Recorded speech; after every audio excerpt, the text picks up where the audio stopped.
Yes, God, what it do, YouTube? It's your boy CNDJ, man. I'm back here with another reaction video, man. Today, man, this one a little different, man. This one touching a little bit at home, man.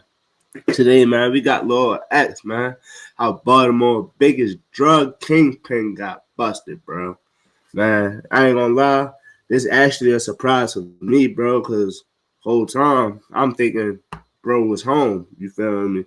I didn't even know bro was in jail. You feel me? So we ready to get up into it. No further ado, you feel me? Like, comment, and subscribe, man. You already know. Let's get it.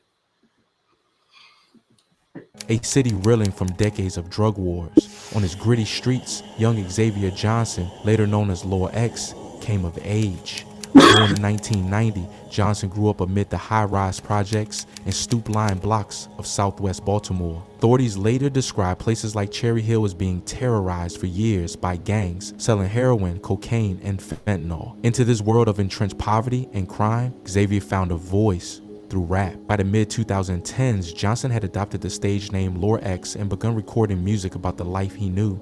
His lyrics painted a raw picture of Baltimore street life, detailing his rough life in southwest Baltimore. Wait, is this nigga wearing this shit while he at juvie? I ain't gonna lie, I ain't never seen a nigga with a colorful ass polo inside juvie, nigga. That's crazy. In 2016, he even gained notice from the Atlanta-based label 300 Entertainment. These early tracks, boasting of drugs, money, and survival, earned him underground buzz. He styled himself as Lord X, the South Baltimore Godfather, a persona that blended his hometown roots. Social media and YouTube videos show Lord X flaunting luxury cars and stacks of cash. To local fans, he was a gritty, authentic voice, real lyrically, reflecting a world they knew. Niggas say X can't come in the hood. The fuck is they geeking for, man? My niggas love me, man. X can't come in the hood, Will. Ain't crazy, man. You feel me? Not big Baltimore Maryland, man. In early 2017, Lord X's life nearly ended when he was shot multiple times in broad daylight on the streets of South Baltimore. The shooting left him hospitalized for weeks and forced him into months of rehabilitation. Rumors spread quickly through the city. I didn't even know bro got shot. A lot of this shit new information to me. I ain't gonna lie, chat. Some said it was a robbery gone wrong. Others claimed it was a result of simmering street beefs. Lord X himself would later mention the shooting in his music, making it clear he wasn't hiding and that it happened out in the open for everyone to see. Nigga shot me, nigga, I wasn't hiding, it was broad day, so after that kept niggas spinning on that ass all day. Surviving the attack only fueled his reputation on the streets. Not long after his recovery, in 2018, Lord X found himself locked in a heated feud with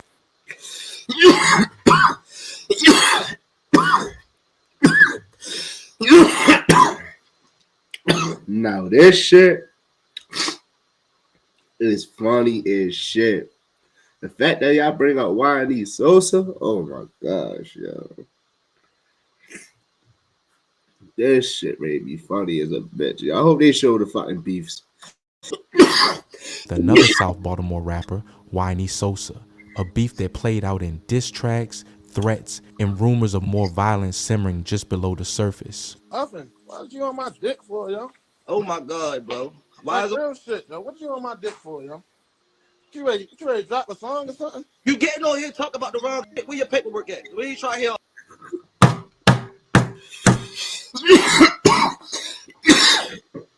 No, so you talking about the wrong shit. Nigga trying to see that paperwork. All that. Where my paperwork? Where your paperwork or something? Show it. paperwork to what? You getting locked up. Where's the police report? Something, show it. Fuck you mean? Show my what you want me to show you my paperwork? Or the what? You act like I went to court or something. You got arrested. What did you say? Where's your How arrested? you been out for 10 years and ain't go to jail You yet? can look. I'm lost in this beef too. What is they talking about? I'm lost in this beef too. God, now I'm so sick, yo. But like, bro, you want him to show paperwork of what? Him going to jail? Like, bro, I could pull out anything at this point. What do you want? Look, see, you sound like the police right now. What did you talking You about? sound like the police right now. We not doing Man, listen, yo, listen. Fuck all that clown ass shit. What did you on got, yo? Oh, man, I'm What do you gone, got man. in your mouth for, yo? Dick, man, Answer you that. God, man. I'm God. Go ahead, own live. Start your own live. Start your own live. But while all eyes were on the beef and the music, Yo, one thing about a Baltimore beef dummy, that shit used to be too much entertainment, bro. Yo, Baltimore really on the map like a bitch, bro. Like, yo, Baltimore really top five in the top five of the best entertainers. I ain't gonna lie, bro. We something bigger was moving in the background. got them, bro. But like, ours is not more. How can I say? We got a lot of expansion, but not too much with a lot of our peoples down here. Like, there's a lot of people that's really good for hella entertainment. Like, no cap. State prosecutors would later reveal that Lorex wasn't just making music. He was building a new drug empire behind the scenes. By 2018, Xavier Johnson was identified as the undisputed leader of the network, providing funding, clout, and connections to keep the entire operation running. In court, prosecutors called it an illegal enterprise and said Law X's rap career was the perfect cover. This was a major operation built on different layers, each person playing a part to keep the whole thing moving. There were street level distributors out on the corners handling sales and making sure the product reached the customers. Trusted lieutenants managed crews, handed down orders, and kept everything organized. Stash house managers were in charge of hiding the drugs, the money, and the guns, making sure nothing got left out in the open. The drivers kept the operation connected, transporting everything and everyone without catching any heat. Every piece mattered. That's how the network stayed strong day after day. The organization, simply called the Enterprise in court documents, was scattered across Baltimore City. Its members were often Johnson's friends and family, lookouts, drivers, and street dealers who followed his orders. High-ranking lieutenants ran day-to-day operations, while Lil X moved in and out of the shadows. Investigators noted that Johnson routinely flew between Baltimore and Los Angeles, balancing studio sessions and drug deals on both coasts. At the Enterprise's core were stash houses, seemingly innocent. I ain't gonna lie. He was moving a little smart. Moving a little smart. He should have covered it up with some other shit besides the rap. The rap ain't always gonna work, but it'll work for some time. In apartments in downtown Baltimore rented by operatives. Johnson himself ordered these safe houses. One press report describes how he directed a crew member to lease apartment 408 at 300 St. Paul Place, a waterfront high-rise near the Inner Harbor. Inside that apartment, deputies found heavy evidence of the trade: 2 kilograms of fentanyl, a handgun, and drug packaging material. In fact,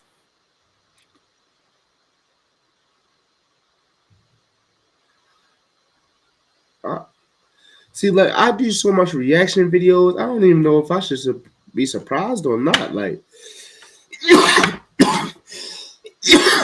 what the fuck?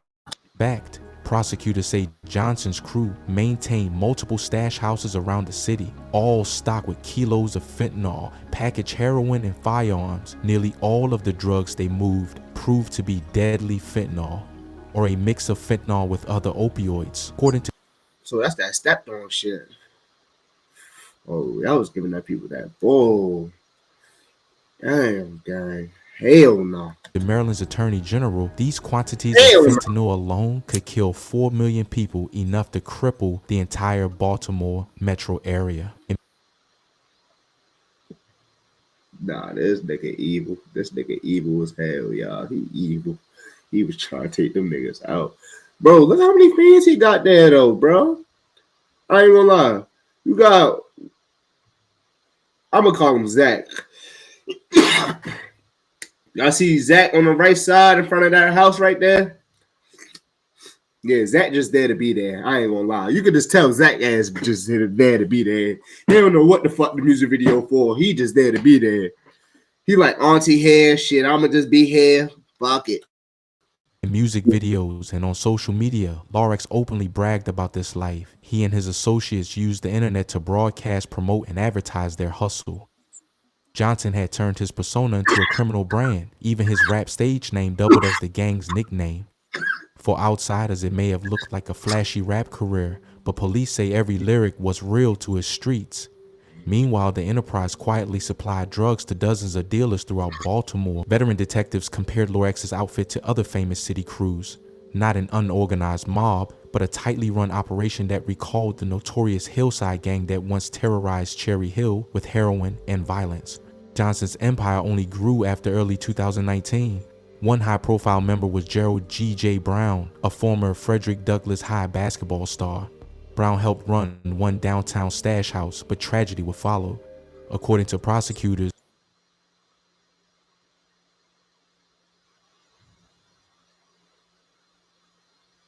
I used to watch bro and skits when I was younger. What the fuck?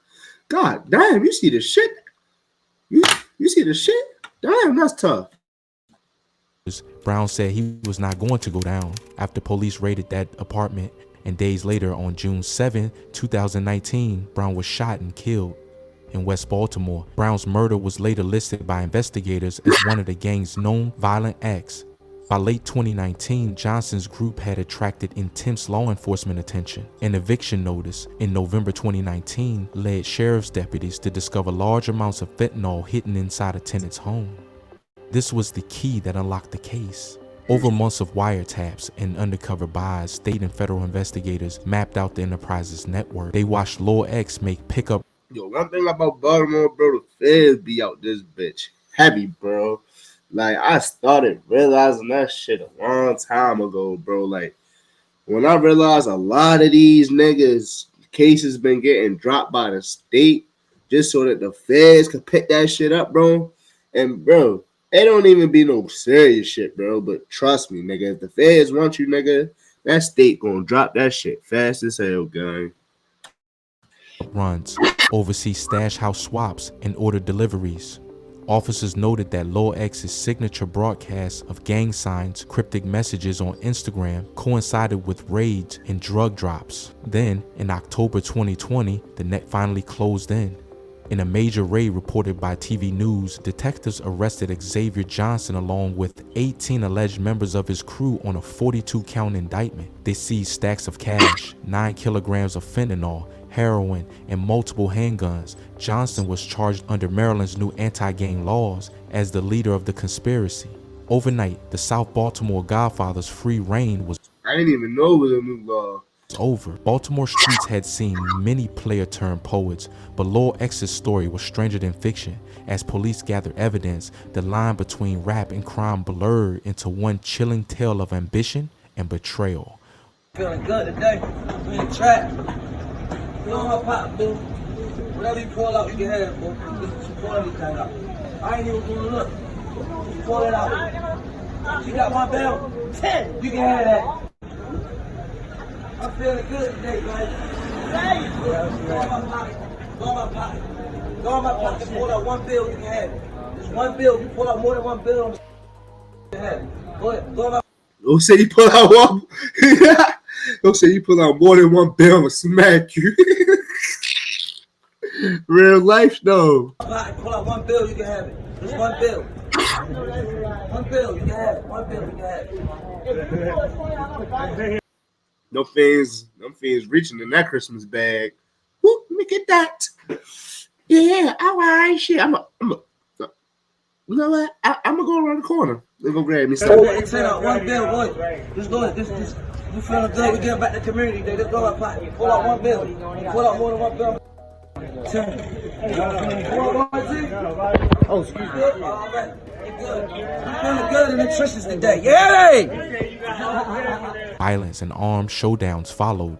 In December 2019, Johnson was observed giving drugs to a lieutenant, Tyree Holmes, and later that day, 2 of Holmes' crew were arrested with 150 fentanyl capsules and a handgun in South Baltimore. In January 2020, one gang member, Dante Jones, led police on a high-speed chase. He drove a car full of drugs at over 40 fents, crashing through curbs and trying to dump fentanyl capsules out the window before being stopped.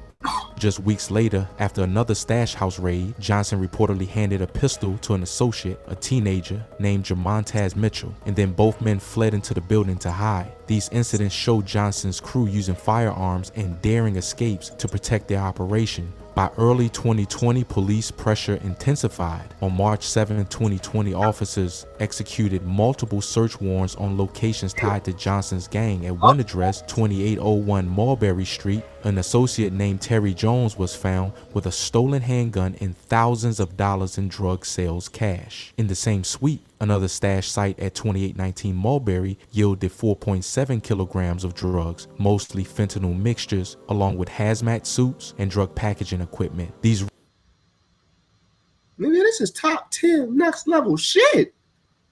Yeah, damn. Baltimore gets down. raids exposed just how large and dangerous the enterprise was, with leaders handling weapons, heavy cash, and vast amounts of fentanyl. In July 2020, Maryland authorities charged Johnson and 18 others in a 42-count indictment for gang and drug crimes. The court papers detailed the violent and drug acts above as part of the conspiracy. Notably, no one was charged with murder, even though Brown's killing is described as an overt act of the gang. In September 2023, Johnson pleaded guilty to leading the gang and to drug distribution charges. By early 2024, he was sentenced to 15 years in prison, with most time suspended for his role in the fentanyl operation. Nearly all of his co-defendants also pleaded guilty or were convicted of related crimes, bringing many terms of incarceration for the enterprise members. In late 2023 and early 2024, the long-running Lorex case reached its climax. In September 2023, Xavier Lorex Johnson quietly pleaded guilty in Baltimore Circuit Court to leading a drug and gang conspiracy. Under a negotiated deal, Judge Lawrence Daniels agreed to impose a 40-year term with 25 years suspended, effectively meaning Johnson would serve about 15 years. Crucially, the judge bound himself to that agreement with the first 10 years of incarceration without parole, but warned Johnson that he would have 25 years hanging over his head as a contingency. The plea also left open a legal twist. Johnson retained the right to appeal an earlier ruling about tainted evidence in the case. His original attorney, Kenneth Ravenel, had argued that a deputy lied on a search affidavit. Ravenel's later disgrace, he lost his license after a federal conviction led to a new attorney and the plea deal. On February 13, 2024, the courtroom was tense. Judge Daniels recounted Johnson's central role in the Southwest Baltimore fentanyl network and the gang's overt acts, including a 2019 murder, before announcing the sentence. He imposed 40 years, but immediately suspended the bulk, so Johnson would only serve 15 years. Daniels even turned quip into threat. He's going to have 25 years hanging over his head, he said. The judge leaned in to address Johnson directly. I gotta tell you, Mr. Johnson, if you so much as spit on the sidewalk, I'll give you all of it. In those moments, Lorex himself spoke. He apologized, promised change, and vowed to use any second chance for good. After the verdict, Johnson told the court, I promise you that when I come out, I'm gonna make a difference. His tone was earnest, a far cry from his gangster lyrics, and a reminder of the dramatic contrast between the public persona and these final moments in court. The official judgment meant Johnson faces 15 years locked up, with a decade of no parole, and the looming specter that the rest could be reimposed if he violates the terms. In effect, he would enter prison with a legal leash and a long shadow hanging behind him. Johnson, 33, has had no prior convictions on record. This was his first major criminal sentence.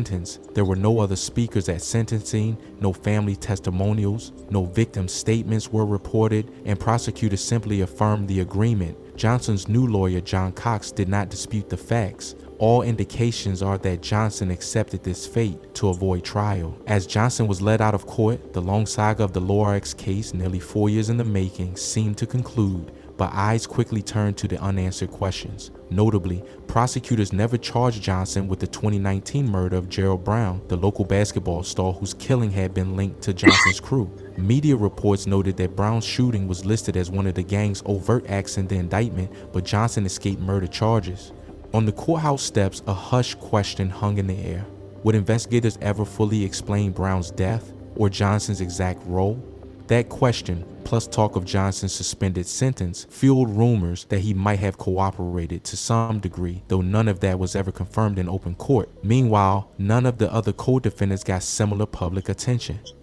Johnson's case originally named 18 other alleged gang members, but news outlets reported little about their fate. It appears many have quietly accepted lesser deals or remain in custody pending trial. One thing is clear, Johnson was treated as the big fish. No major trials of his comrades made headlines during this period. This lack of information spawned community chatter about what came next. Would others be rolled up? Or was this a singular takedown? Across Baltimore, reactions were mixed but intense. In Cherry Hill and other southwest neighborhoods where Laura X had roots, some residents expressed relief that a notorious dealer was off the streets, especially one blamed for much of the local fentanyl. Community advocates, who had long decried the flood of drugs into their neighborhoods, treated the outcome as a victory for public safety, but others worried about a power vacuum. Local street accounts and social media buzzed with uncertainty. If not Johnson, then who supplies fentanyl now?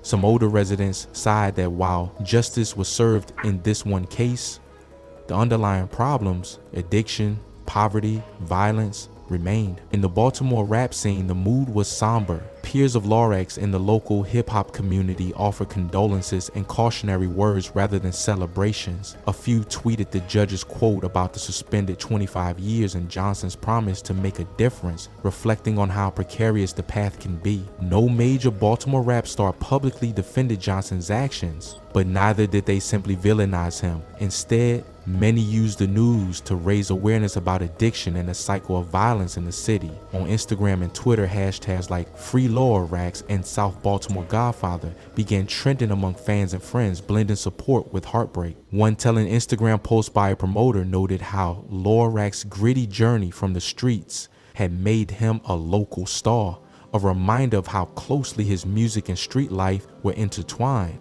Lil X's case was framed as part of a larger city crackdown on Southwest Baltimore's drug networks. Indeed, law enforcement did not ease off after his sentencing. Just a few months later, Baltimore officials announced Operation Tornado Alley, a massive sweep across Southwest neighborhoods.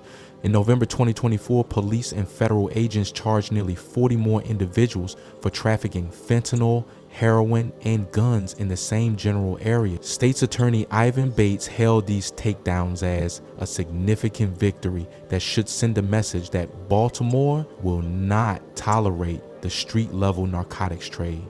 Ironically, just a block or two from Lorex's old haunts, police found another stash house of pills and cash, evidence of just how entrenched the network remained. But that Nah, that's wicked, bro. That's wicked, though, yo. No cap. Yo, what the fuck? That's tough, bro. I knew they was only gonna give him 15, but like, damn, everybody just getting 15 at this point.